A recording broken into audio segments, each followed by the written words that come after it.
Odessa. Odessa was leaving that day to celebrate her 25th anniversary with her husband. She was leaving at noon that day. She worked in our front office.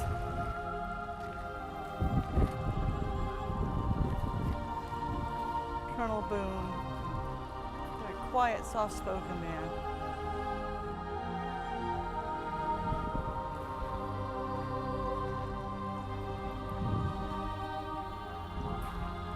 Sergeant Major Strickland. He wasn't even supposed to be in that day. He came in to pack up his boxes. He was retiring after around 30 years of service. And as a matter of fact, that morning we were planning part of his retirement dinner that we were going to have.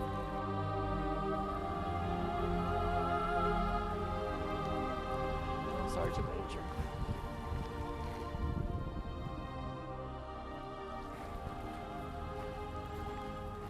Max Belkey, who was also in the building for a meeting that day. Max Belkey was the last Army man out of Vietnam in Hanoi.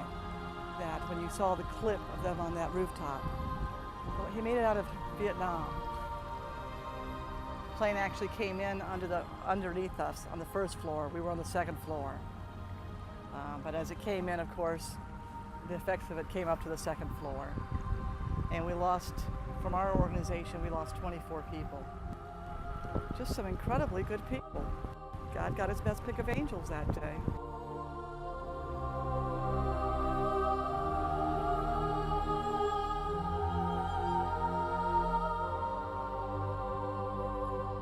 Especially my Patty.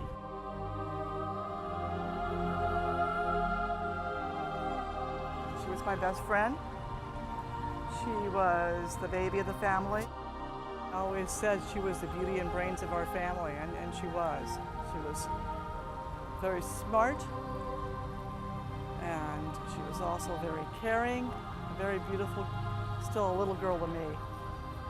She's always going to be my little sister. She was an angel. She still is, watching over us. Still hard to believe.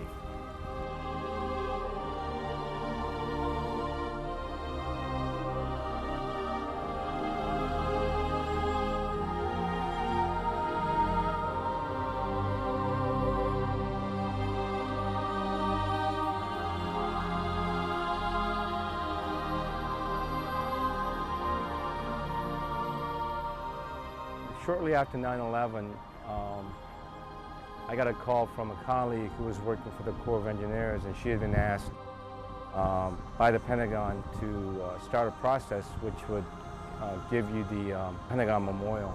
And within weeks after 9/11, there was a meeting where all the family members were contacted, and to my surprise and to everyone's surprise, we had over 300 family members show up. I went to the meeting that evening. It was tough. I was scared. I don't know why. Because everything's so raw and fresh at that time. I was just in awe of the fact that these family members were there, because if anything like that had happened to my family member, I think it would have been very difficult for me to just come out of my room for months and months and months. So just their courage and their character to show up at a time of tremendous grief impressed me to no end.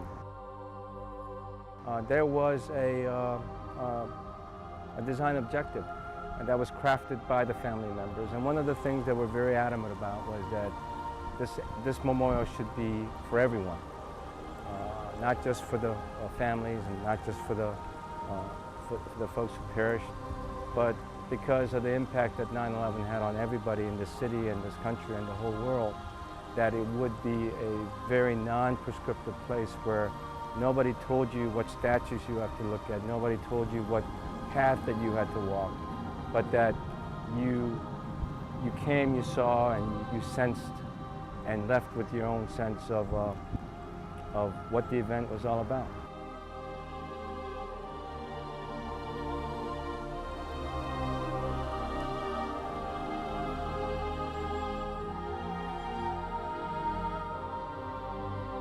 My partner, Keith Caseman, and I were the concept designers for the Pentagon Memorial. We were living in New York during 9/11 and we're architectural designers, and we felt just a natural obligation to contribute to a conversation that was going to be had about how to remember the 184 people that died here. These were people who were going on trips, they were going to work, and they all led very unique and beautiful lives. And so we knew that we wanted to make a place that was incredibly unique, that was somber yet had an emphasis on life. And so there's a lot of tactile materials and the crunchy sound of your feet and the soft moving edge to the park. They remind the visitors that they are in fact still alive and are able to come here and remember those who died here.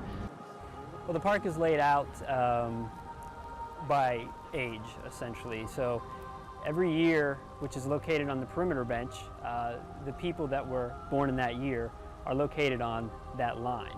So when you cross the zero line, which represents 2001, you work your way back in time. And it can look very chaotic because of the memorial units and their placement, but as you walk through, you can see the very organized strategy everyone can relate to. By walking through, you can relate to that age, you can relate to where that person was in life. By organizing them by age, it really begins to describe the array of people that were taken from us that day. There were 5 children that lost their lives here that day. We wanted to make sure that this place makes you think, but it doesn't tell you how to think or what to feel when you're here.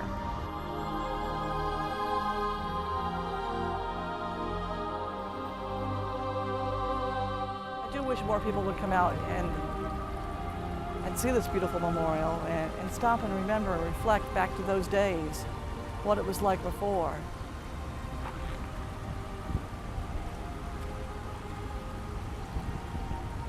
And do what we all do, wish it was back to those days. But we know we can't. What we can do is honor those people, let them know we've not forgotten, and be vigilant.